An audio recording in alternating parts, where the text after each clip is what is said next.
She does nutrition, she raises bees, she grows elderberries, and she's a beast in the gym. Let's talk to Alex Cowell. Welcome to Talk My Way Out, a podcast dedicated to the pursuit of the best version of you, featuring tips and tricks, motivational stories, life hacks, and more. So keep setting goals. Be yourself first, and always know your worth. Here is your host, Jeff Martin. Welcome to Talk My Way Out. I am Jeff Martin, your host. Today we're talking nutrition, we're talking bees, we're talking elderberries, all sorts of good stuff, biology, all of it with our good friend Alex Cowell. Alex, why don't you tell them a little bit about what you do? Sure, absolutely. So first and foremost, right now I'm an herbalist and a beekeeper. So that is my business, Alex's Elderberries and Apiaries. But that spun out of years of very focused efforts in holistic health. And so I am an integrative nutrition health coach that kind of started, I think, the journey into really concentrating my health and fitness and just becoming my best version of myself as I go into my 40s. Yeah. My education is in biochemistry. So I'm a self-professed science nerd, and I love the way things work. I love the science behind everything, but understanding that there is a very real kind of non-conventional world out there when it comes to herbalism and energy and holistic health that pairs really nicely with science. And so where we are today is I have an organic elderberry syrup business, and like I said, I'm a beekeeper, but I'm super focused on holistic health. So I'm also something of an ingredient junkie, and I like to talk to people about that and educate people. I've always loved to educate people. I look at your posts, and it is very particular, like different things you do. But the thing is like when you find something cool, you share it, and that's what I love. And we kind of connected. We met at the gym, and I saw you working out one day. I was like, man, this girl, like you hit it. And that's the thing that I love is like I had Kurt last week. Kurt is who he says he is. He is who he projects he wants you to be. Mm-hmm. And you do the same thing. You live what you talk, and it shows. I mean, you're ripped, and you said, someone going into their 40s, you look like better than somebody in their 20s, Mm-hmm. So I mean, there's definitely something to this. And in my journey, like nutrition, I never paid attention to. Mm-hmm. I would just, I'm going to start walking a little bit, or I'm going to do this. And I would fail. And it wasn't until I got all the pieces in line, that's when massive change happened. So, I mean, were you always fit, or were you always like, had like an inkling to like fitness, or I mean, were you as ripped as you are now? No, I wasn't. I was a competitive and kind of semi-pro ballerina through my teen years and early 20s. And that can just do a number on your body as far as physical health. And also, I've had my feet rebuilt because I was in point shoes for so many of my formative years as a preteen. But there's really, it's kind of like the 1% of the 1% of the 1% that can go on and make a profession in the professional dance world. It's kind of like acting or singing or that sort of thing. And science had already started to take my heart at that point. So it was a great time for me to kind of walk away when I was like 19, 20 from the world of dance. So I would say I've always been fit, but not to the level that I am right now. No. And so then I went to college, I studied biochemistry, and I became a mom pretty young. I was in my early 20s the first time I became a mom. And I think that is a great way for people to really start, I think, focusing on themselves and ingredients and what it takes to be healthy, because we want to do the very best for our kids. It seems to me like, I mean, especially with a lot of women, I think they're more attuned to that now. Like, they care what their kids are eating, and they care, what they look like. I mean, it's weird because I don't remember, like, when I was a kid, like moms that were 40, I don't remember them looking like moms at 40 now, like a lot of them that are really into fitness, I mean? You'd have like one mom that might look like that out of 25, and now it just seems like a lot of people are just starting to like, put themselves first and like, concentrate on them and the health of their kids, because it's just so hard, nowadays, because, especially if money's an issue, a thing of lettuce costs more than 5 cheeseburgers in a bag. Right. You know, it's cheaper to eat unhealthy in this country. It's really backwards the way what has happened with the food chain. So, but I think that with the rise of the information era, the internet and social media, I mean, there's a lot of good things that have come out of the rise of the internet and the popularity of social media. And I think people are able to see what they can do. They see how they can eat healthy on a budget. They see that they don't have to spend thousands of dollars to get a professional coach to get them in the best shape of their life, even though I don't discount the value of that because I think it's great. But I think people are becoming a lot more empowered with what they can do to take their health into their own hands. And people are becoming aware of the harm of maybe some of the things that they had growing up, some of the foods. Portion sizes have changed, ingredients have changed. I mean, you got to think about habits. Everything has changed from when we were young kids. When I was a kid, I mean, because I'm a little bit older than you, but like it was nothing. Like, give the kids Kool-Aid, you know what I mean? Give the kids and then you just watch mom make it and it'd be like half a pound of sugar and like one little flavor packet, you know what I mean? Well, it's funny because I have a bit of a different story growing up. I had, nutrition-wise at least, I think I had pretty progressive parents. Yeah. And we never had white bread in the house. We never had cereal in the house unless they were regular Cheerios because they were less than 6 grams of sugar. Wow. When we took food to school, like our snacks, we had, at that time, you have 2 recesses, one in the morning, one in the afternoon, because kids had to run around. And unfortunately, that's gone by the wayside. But my parents would pack tons of fruit. And this was back in the day when brown bread isn't the good palatable beast that it is now. This is it was like cardboard. Like it legit tasted like bird seed. And I just remember that's what I grew up with. So I think as a result had a pretty varied palate. I was fortunate for that. Now, as a kid, did that make you crave the stuff you couldn't have? Yes. So yes, you would it be did. trading it. And I'm going to tell you something. I am very transparent with people. In fact, I joke all the time. I love donuts and I have a sweet tooth. Everybody has their poison of choice. Some people drink, some people it's cheeseburgers, some people for me it's sugar. We talked about before peanut butter. Yeah. Oh my God. Everyone's got their thing. The weird thing is before I got fit, I didn't really like peanut butter. But like when you eat so clean, like peanut butter tastes like luxury, the best candy. Yeah. Luxury because of that mouthfeel. Yeah. Anything with fat in it tastes so good. It was sugar for me. And I feel like my pendulum swung to the opposite end. And when I got a little bit older, I, kind of mentally said to myself, well, I'm an adult and I can afford to buy Godiva chocolates and I can afford to, I can eat whatever I want. I'm an adult. Yeah. And I pretty much had that mentality, even though I've always eaten really clean and really well. It's kind of like the dirty little secret was that all the sugar that I would consume through my 20s and 30s. Yeah. And another thing that I was huge fan of, which I stopped like 10 years ago, was artificial sweeteners. So cherry Coke Zero and Diet Coke and sugar-free Red Bull. I mean, these were things I survived on as a mom of 3 kids when I first had my 3rd baby. Because even with me, like as clean as I go, I still have a Diet Coke like every 2 days. Right. Like I and I used to. I know. I'm just being honest. Like I was like I try and try, but like I literally drink like coffee with like almond milk. Or I drink water, I drink unsweet tea. Right. Like I try not to drink any of my calories, and sometimes I just like, oh my God, I go crazy. So I have to have something. And I think that's important to recognize that. I think, every 2 days is not every day. It's not multiple times a day. And so I used to drink 6, 7 a day. Right. And you've told me that before. Yeah. So I think you're obviously making a ton of progress. And the thing is, when I was really heavy, soda was a huge thing. Like to me, like people do not realize how many calories they drink. All these like Dunkin' Donut, like, it's just coffee. No, it is like a cup of sugar with the coffee flavoring, you know what I mean? And it's like, there's so much hidden in it and so much sugar hidden in like ketchup and like salad. Everyone's like, oh, I ate salad, but like most salad dressings are super sugary. They are, or loaded with things like soybean oil, which, is a genetically modified food item.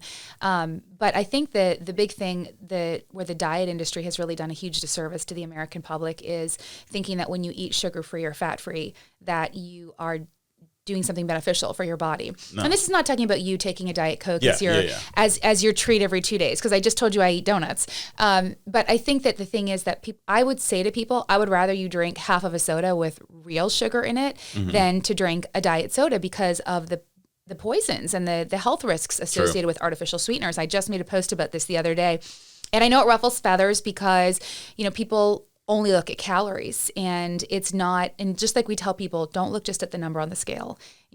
I tell people, don't look just at the calories, look at the quality of the calorie that you're putting in your mouth, because I would rather you put 200 calories from sugar in your mouth than 200 calories from food like Frankenfoods. Yeah. You know, that's what I would prefer at the end of the day. It was crazy because in my weight loss, like I told people, I didn't work at all for my first 100 pounds I lost. I literally followed 2 rules and 2 rules only. I said nothing out of a can, nothing out of a box. Right. Which took away 80% of the garbage. You know what I mean? Because for me, I don't do well with carbs at all. Like, you know, so like me cutting out pasta and bread and rice, and like that's where the first 100 pounds came off me. And it came off like probably in 8 months, you know, it came off really quick.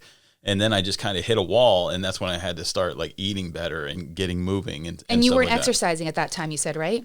The first 100 pounds I didn't at all. Like it was just diet. And then once I got that, I was like, oh, okay, let's see, you know, how far this can go. And then like the next 50 was way harder. Right. And you know, now being like fit, now that I've gotten down, because right now I'm about 19% body fat, you're fighting for every every piece. gram of everything. Yeah. When you have those goals, obviously. Yeah. I mean, 19% body fat is great, and it puts you below average, but you have bigger goals than that. So because it's crazy, you know, because I was a 36 waist in high school. I'm a 34 right now. It's amazing. But I want the abs. I was like, I've come this far, so like I'm gonna do what it takes. I'm actually gonna starting February 1st. I'm doing a full cut. And so that's Kurt? With Kurt. Yeah. Well, he's training for a bodybuilding thing at the same time. But like, and you're doing something similar. I saw you wanted to be like the like the a bikini fitness model. competition. Yeah. I'm just training. I'm not going on stage, but I just want to train. Yeah, I know. If you're going to put in the time, do it. Well, you know what? I always say never, but it's not a goal of mine to be on stage. It's a goal of mine to hit certain numbers and certain body fat numbers. And I'm like, well, I've gotten this far. Why not just keep going and see how far I can get? It's not a place where you want to live. There's and Kurt will, I'm sure, talk to you about this, but you know, there's a lot of mental aspect that goes into something like this. Yeah. Whenever you go through any kind of transformation, whether you're losing tons of weight, whether you're cutting, like you really have to be in a good headspace for that. And so I'm in a headspace where I'm like willing to get my numbers down to a certain level, but that's all I've prepared myself for right now. Me too. Like my goal is to get to 10 or 12% body fat to get my after pictures. I'm not going to live there though. Like, I mean, it's going to be a marathon to get there. Yeah. And you know, even, you know, when I was talking to Kurt about it, like even the guys, the Avengers, the guys that play these superheroes in movies, they cut 6 months like a bodybuilder for a scene that they shoot one day. You know what I mean? So it's like they put all that work in, you know, and it's like Hugh Jackman, how good he got looking in his 40s. He did that for Wolverine. He won't play Wolverine again because of how much it took for him to get there. Yeah, it's tough. It's really mentally tough. Yeah. But, you know, I think what it does, too, is it proves to yourself that you can do hard things. Yeah. And that's what I really love, is that just chasing that goal. And, you know, Kurt and I we're joking about how he is going for his pro card in May. And because my husband is a bit of a numbers guy, he's been plotting my progress in an Excel graph. And he says, well, according to your progress the last 5 months that I've been actively charting this, he's like, you know, by May, you'll hit your goal. So I said to Kurt, well, we're both going to hit our goals in May. So worst case scenario, I don't get on stage. I'm looking great for bikini season. Right, exactly. Because it's going to be summer at the beach. So well, I'm shooting for June, and I'm like, I haven't had my shirt off in June since like 1994. So wow. So it's gonna be amazing to spend the summer like that. You know, I'm gonna mow the lawn with no shirt on. I'm gonna all the things. Yeah. So let's talk about the beekeeping a little bit, because like, so you actually have bees. I do. Like, because I heard honey is like an amazing just overall thing. Oh, it's a superfood. Yeah. And especially locally where you are, right? Because it brings things from your environment, like allergens and stuff like that. Like I heard that before. So you want to consume honey. I mean, any raw honey is good. And by raw, it means that it has not been high heat filtered or boiled to kill out any pathogens. But it's particularly good if it's right from where you are, right? Within 25 miles. So so that is when it's the most beneficial. You know, I'm down in Surfside, so I'm 20 minutes south of here, so it would still be beneficial for someone up this way. But 25 to 50 miles, because the bees are foraging nectar from plants and flowers that are local to you. Yeah. And I mean, we don't have a big difference in biodiversity, you know, even if you go 100 miles inland, but But yeah, so those pollens will be in the honey. And so that's what actually helps your body to not have a histamine reaction when you go out in the springtime and you start to sneeze and your body's like, oh, this is not an invader. This is this pollen. Because you get a little bit of it in the actual honey. That's why they say you take a teaspoon a day, and they recommend experts recommend you take it starting 3 to 4 months before your allergy season begins, that your body has a chance to recognize what. So it's almost like getting like a flu shot for allergies with your local. Exactly. I would much prefer that to a flu shot. So that doesn't scare you. Do you have the suit? You do all this stuff, the smoky thing? I do. I have a smoker, and actually I document it all the time on social media, so you can see me in my suit. You have great social media. People need to follow you. Where do they follow you on? Instagram would be the best place? Instagram or Facebook. It's Alex's Elderberries, all one word. And whenever I'm in right now, the bees don't like to fly when it's under 60 degrees. I don't blame them. I don't either. Yeah, it's cold right now. And so they're just hanging out, eating their honey and taking care of their queen. And by about March, they'll start flying a lot, and they'll start getting ready to swarm, what bees do in the springtime. So I'll get lots of calls. So when they swarm, you got to go get them though, right? Like when they leave the hive, you got to go find where they go. Yes. I'm pretty good about stopping my bees from swarming. There's things that you can do to stop those behaviors, just so I don't lose them, because I don't want to lose my bees. I've seen them on TV where like it's like a massive cone of bees and you got to like shake it into the box. And I'm like, oh my God. Yeah. Like, I have lots of swarm captures on Facebook that you could watch, but yeah, I go and I capture them. People will call me. My first swarm of the season last year was out at Carolina Pines RV Park. Oh, so you go get more. Yeah. Oh my God. Yeah, when people say, oh, I think I've got a swarm of bees in my backyard, who's a beekeeper? I'll drive out there and bring the boxes and be all suited up and shake them into a box. And that's so crazy. Bring them to my apiary. Mm-hmm. Oh my God. Yeah. That is so cool. It is. Because especially like if somebody just call and be like, oh, a beekeeper, they probably don't expect you to show up. No, people are surprised. Well, it's woodsy guy. It's a male-dominated field for sure, and it tends to be, I think, older males as well, because it's time-consuming, and I think the people that have the time for it sometimes tend to be retired, individuals, and so you tend to get a lot of that. So do you sell? Because you sell the elderberry stuff, right? Mm-hmm. Do you sell the honey too? I do. Very cool. I do. I might have to get some. Yeah, it's on my website. Yeah, and so cool. So I always try and I sometimes try and hold it back from my website, and I'll just keep a stockpile for my locals because I want my locals to be able to get it year round. So that's so cool. Yeah. So getting back to your goals and moving forward.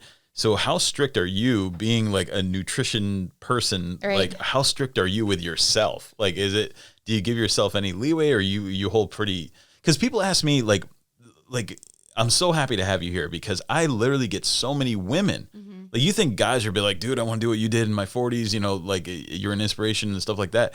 Women hit me up more. Right. And they're like, tell me what to eat. And I'm like, if I told you what to eat, I was like, you wouldn't like it, because I'm very bland and I have to do it I just literally do like bodybuilder diet all the time. Like chicken, vegetable, chicken, brown rice, broccoli, But if I tell them what I eat, it would make them heavy, especially if they don't work out, of course. or if you do work out, you're going to look like a female bodybuilder consuming the amount I do. Right. So like how does a woman figure it out? So there's a couple of things that women can do. I fall into, I don't know the average ages of women that have reached out to you, but definitely once you hit somewhere between the age of 35 and 40, your metabolism drastically slows down, most people, and your hormones also are highly affected. So one of the things that happens to women who are my age, and I'll be 43 this year, is like their testosterone starts to dip. And your testosterone is your belly fat hormone, meaning if you've got too much of it, you're going to get fat, and if you've got too little of it. So a lot of men your age who start to get that middle-age spread, that's caused by them having a dip in their testosterone, because men go through something called Andropause, and it starts to dip. I had the opposite. I'm actually on testosterone replacement therapy because from me being so heavy, my body was producing so much estrogen that it basically shut down my testosterone production. And so but the cool thing is it's not steroids. It's made, basically like no, I get it. Yeah, no, absolutely. And hormones are stored in fat. Yep. So that's why you tend to see a lot of these kind of secondary sex characteristics very dominant in people that carry a lot of weight, is because they're carrying so much. And why breast cancer, estrogen dominant breast cancer is more prevalent in heavier women, because and guys can get it when they're heavy. They can because that's where estrogen is stored in that fat. that. So there's just a myriad of things. It's not just looking good when you start to lose weight. I mean, there's so many health issues that virtually disappear for you. So the weird thing too is with the testosterone, when I got it, I was like, oh, I'm going to be Hulk. It didn't really change any of my strength. No. I noticed it in my recovery.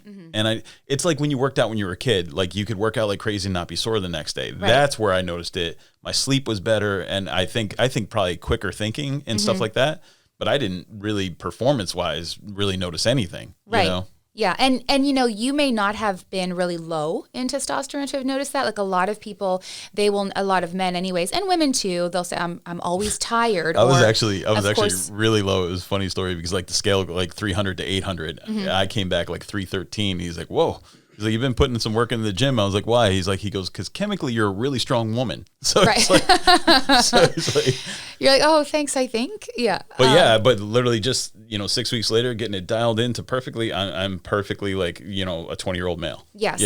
And, I have seen a hormone doctor since I was almost 35. And because I was told that around the age of 35 is when women should go and have a benchmark done, just to kind of see like where are your levels when you feel your best. And do you suggest that for women? Yeah, I absolutely. I mean, I'm not a doctor. I'm not giving medical advice. But, definitely. I mean, just to know.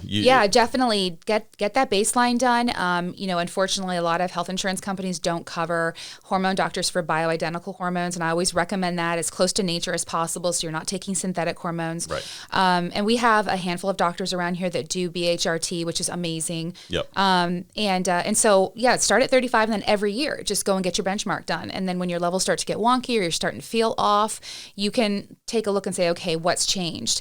And if your hormone levels have gotten a little askew, then you can definitely take the proper steps to get those fixed with, topicals or sublinguals or whatnot. So getting those things. But let's say that that's good. And maybe there's just a woman that says, hey, I just want to lose 25 pounds. What do I do?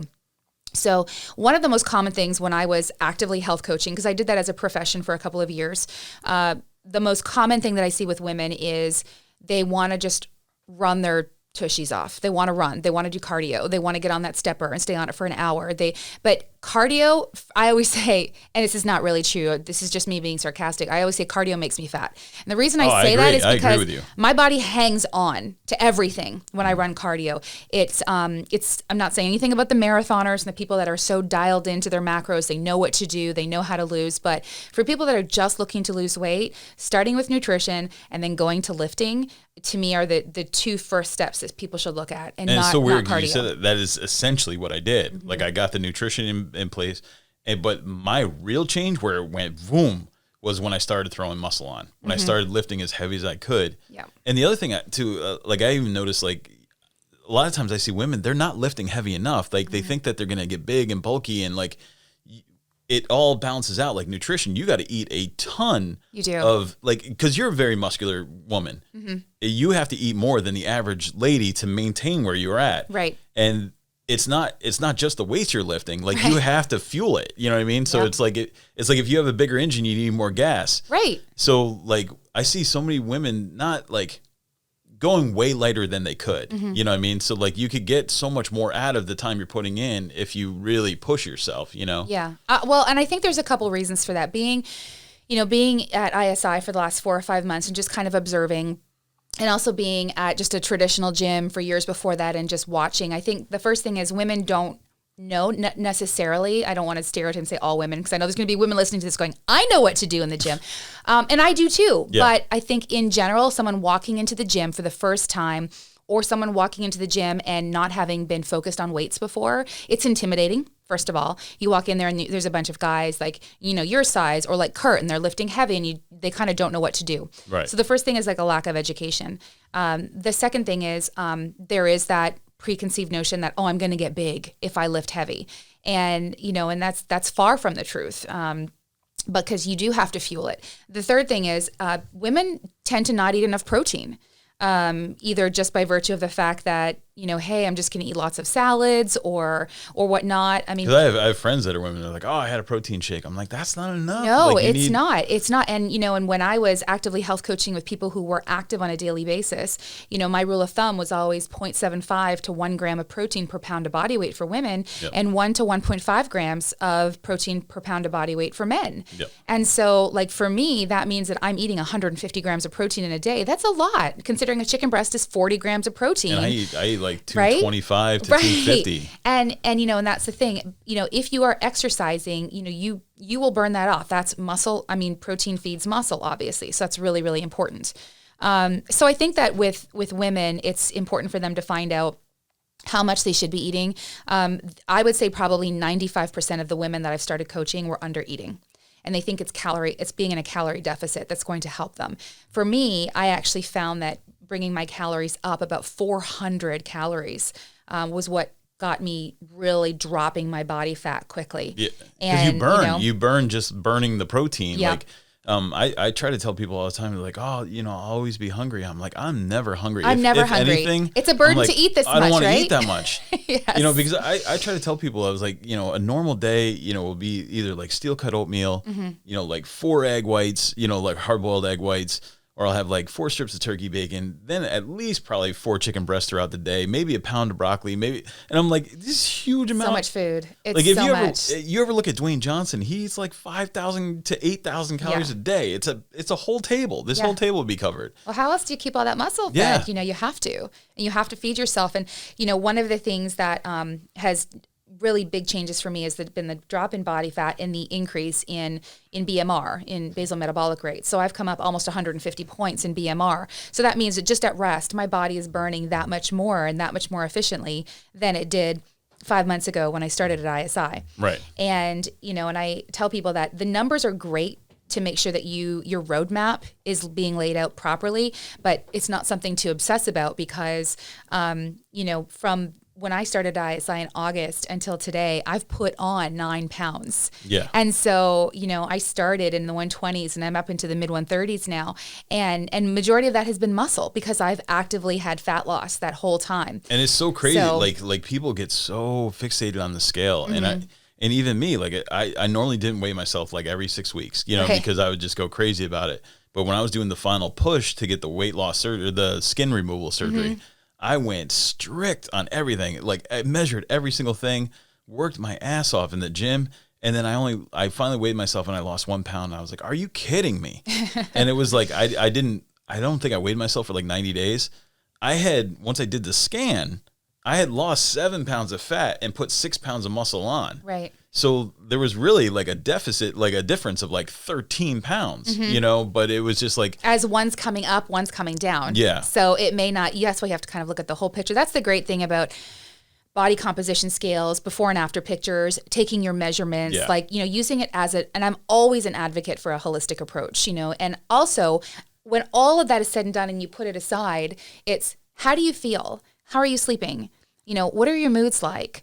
Do you have the energy and the motivation to go through life? How is your demeanor with your kids? Do you want to be intimate with your husband or your wife? Like all of these things feed into our byproducts of all of those numbers. Right. And so it really comes down to how are you feeling? And another thing is for some people, being as strict as someone like me might be stressful for them. Mm-hmm. So for me, it's more about, okay, well, let's not look at the numbers. Let's just look at, okay, what am I eating on a daily basis? And I know that I can have a protein shake and I know I can put as much frozen fruit in that as I want. So that's my baby step for the week. Or, I know I have to get all this protein in. And here's another thing that I tell women, and anybody listening to this podcast saying, well, goodness, I'm about the same build as Alex and I do what she does. If someone does what I do, they already know how they should be eating. But if someone says, I want to do that, I want to do what she's doing, and she's eating 150 grams of protein, I'm only eating 90, so I'm going to eat 150 grams. Yeah. And I caution people, don't do that because you will put on weight. A good friend of mine, Alicia, who I work out with, we realized that her protein had to come way up, but we said, okay, let's bring it up by 10 grams a week or 10 grams every 3 to 4 days. Spot where you start responding. And then, right. Well, she had to hit a certain number, but I'm like, don't just go up in one day by that. First of all, you'll be sick to your stomach eating all that extra food. And 2, your body has to regulate. the body doesn't like extreme things. And it takes time. And I tell people that all the time, like it takes time. That's why it is a mindset thing, because what's the saying? The mind keeps going when the body gives out. Yes. And that's exactly it. And that's how marathoners get through when they hit that wall. I mean, it's all mindset. It's all here first. Whether you're like, this decides what goes in your mouth and this decides how fast your feet go. Right. You know what I mean? So it's like, if you can't get, because I try to tell people too, and it's great because our guest next week we're going to really dive into that. She's a therapist. And like I had to get a lot right here before I was able to lose the 235 pounds. Right. And I put, just like you put good stuff in your body, I put good stuff in my mind. I listen to motivational, like David Goggins and like all these other guys. I don't want to be David Goggins, but like, it fires you up to like, and you might just pull one little piece out. Someone might pull a little piece out of what we're talking about today. And it's like, you got to feed your mind good stuff. You got to feed your body good stuff. And then the rest is just consistency. It's just showing up. You know what I mean? If you go sweat, I always post a picture of the sweaty shins because like that's my gauge. If my shins sweat that day. I actually saw your sweaty shin picture just today. Yeah, on your Instagram it's like a gas feed. meter of like, okay, if you worked out hard enough where your shins sweat, then you did good today. Well, what's funny is on Wednesday I'm kind of nursing some impact bruising on my knees from just all the jumping around that we do, and so my 40s. 40s are tough. Right, they really are. I've never had knee problems before. And I don't know about you, like, you were a ballerina, but I work out harder now than I did in my 20s. I do. I've never worked out this hard in my life, never. And not as often and as much, but my chiropractor had wrapped my knees with rock tape. And that Wednesday, I went to Jordan's class, and it was a cardio class, and I've never burned as many calories in my life doing cardio as I did at that class.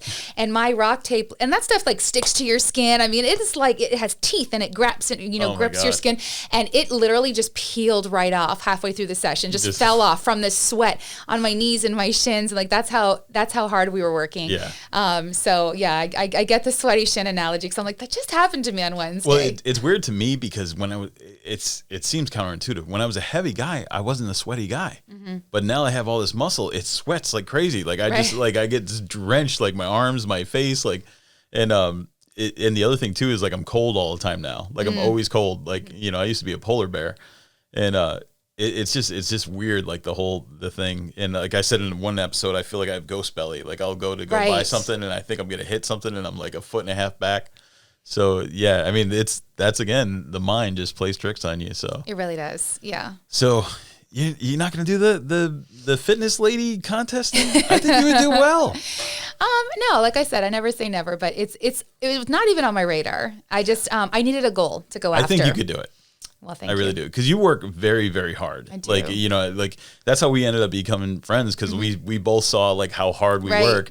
And I was like, this lady right here. Iron sharpens iron, right? Oh, my God. Yeah. I mean, you do 2-a-days. You do multiple locations. You're like Garden City. And all over the place. Like a caravan. There's like 6 or 7 of us from Garden City. And we just kind of travel around all the different clubs. One time, I wanted to do like an Ironman day one time and try to hit all 4 locations. Like do 4 classes in a day. Like you got to go to 4 different locations. Look at that. I think it would be funny. Oh, I'd be up for that. Let me know if you decide to do that. I'm big on that. Like mini challenges. Right. Like, I try to test myself.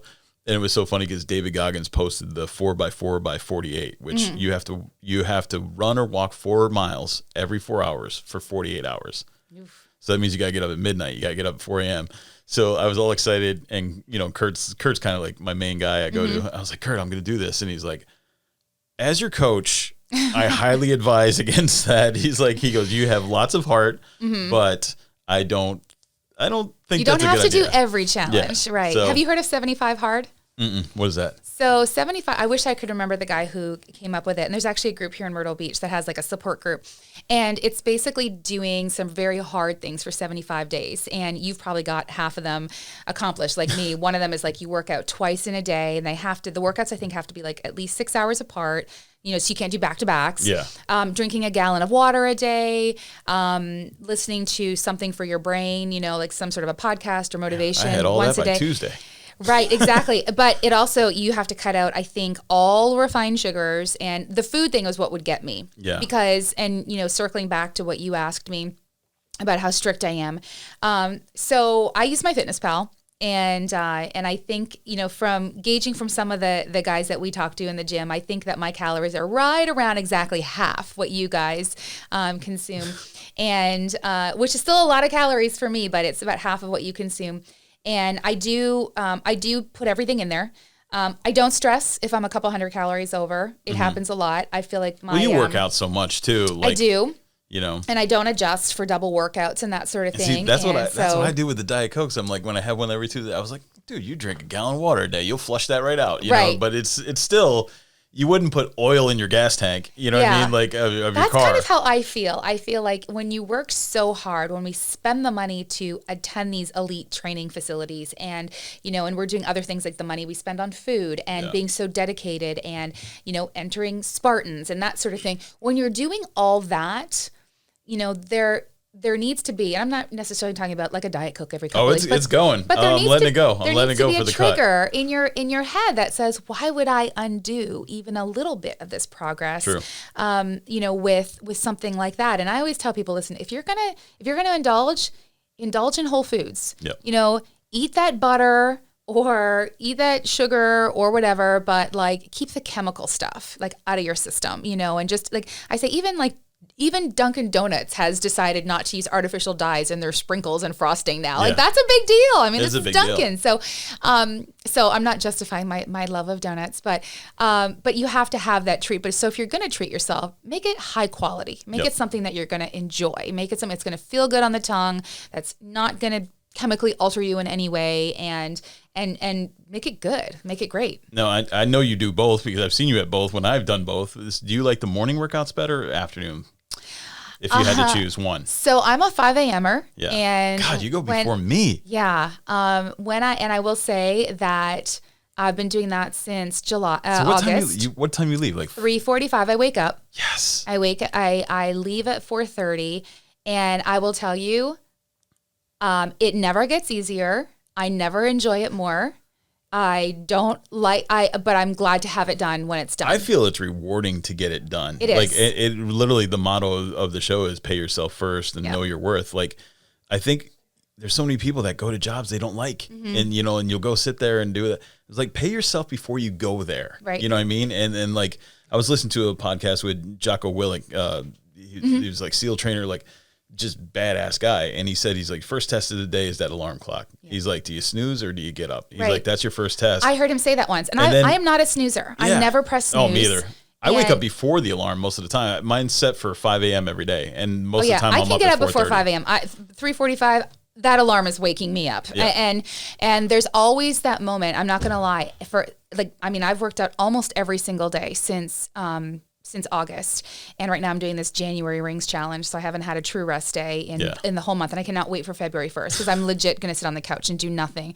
But that alarm goes off at 3:45, and there's always every single day, the first thought in my head is, I don't want to get up, or I'm still so tired.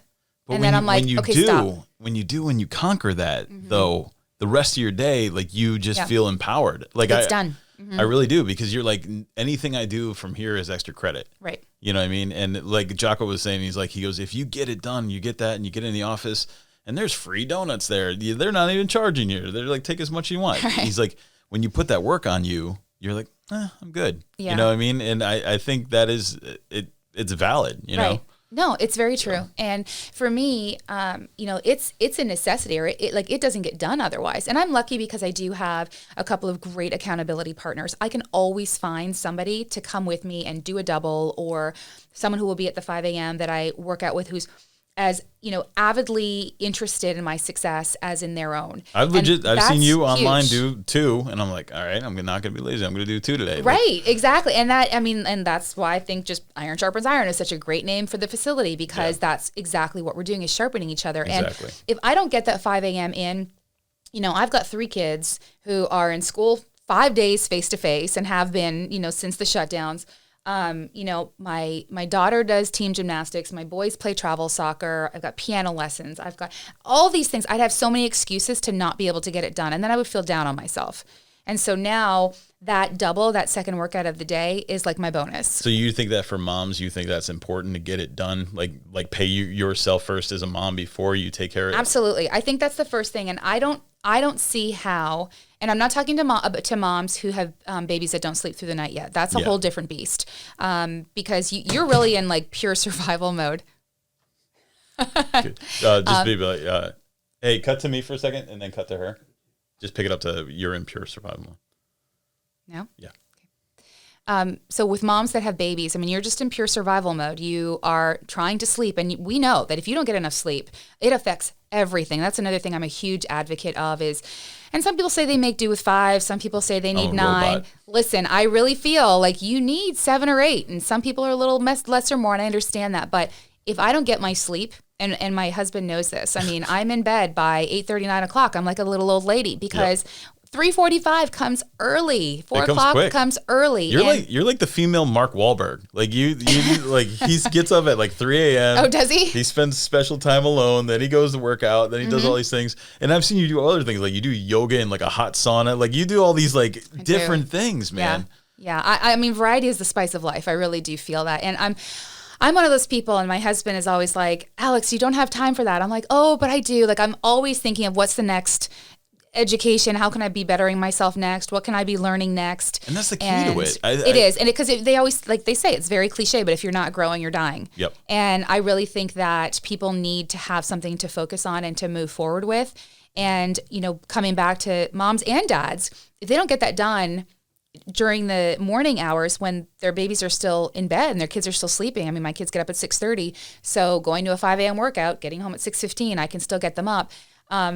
Because then I'm switched on into mom mode. And you're present. You're fully awake. Right. You've already and I have been a up. business, so I have a business that I'm shipping packages all day long. I have a workshop I go to. I'm making elderberry and bottling elderberry 3 days a week. So, and then of course the social media and then somewhere in there, like I got to find time for my husband and Family. for me. And so I think that I feel like mornings are the ultimate time to get it done. Yep. I really do. Me too. I agree. Absolutely. Well, you have been amazing. And so how did someone get in contact with you again? Like if they wanted to talk to you about the elderberry side. Yeah, so they could find me on Facebook or Instagram, Alex's Elderberries and Apiaries on Facebook. And on Instagram, it's just at Alex's Elderberries. And you launched that group that I love. Yeah, like Crushing Goals. Yeah, Crushing Goals. Like you just launched that like a couple weeks ago, right? Yeah. And it's growing every day, and like so many people just encouraging people. And it's like the online version of this show. Like it's really cool. It's an accountability tool. And there's a lot of, again, moms who have to do their workouts at home because they've got young children, or maybe it's an affordability thing, or maybe they've got a spouse that travels. And so like that's all they can do. And so it's hooking people back into a network, or they come to the gym, but they don't really know anybody or talk to anybody because they're shy. Gives people the opportunity to swap meal prepping ideas, ask their questions about their goals, macros. And I love that because you actually ask questions. You're like, hey, what's everybody making for dinner? Right. It's like I've gotten ideas off of that because it gets bland. It gets boring sometimes. It does. We all have to support each other. But you are awesome. I'm so glad we became friends. And Me too. like you push it so hard. Like you definitely, like for a lot of women out there, like definitely you're doing the right things, Thanks, Jeff. because you really try. You're a businesswoman. You get it done. Like you make time, and that's so important, But it is. You pay yourself first. Yeah. And you know your worth. Thank you. Well, thank you for coming in. Thanks for having me. Thanks for joining Talk My Way Out. Be sure to like, follow, comment, and subscribe. You can also reach out to us on social media at Talk My Way Out. Until next time, remember to pay yourself first and always know your worth.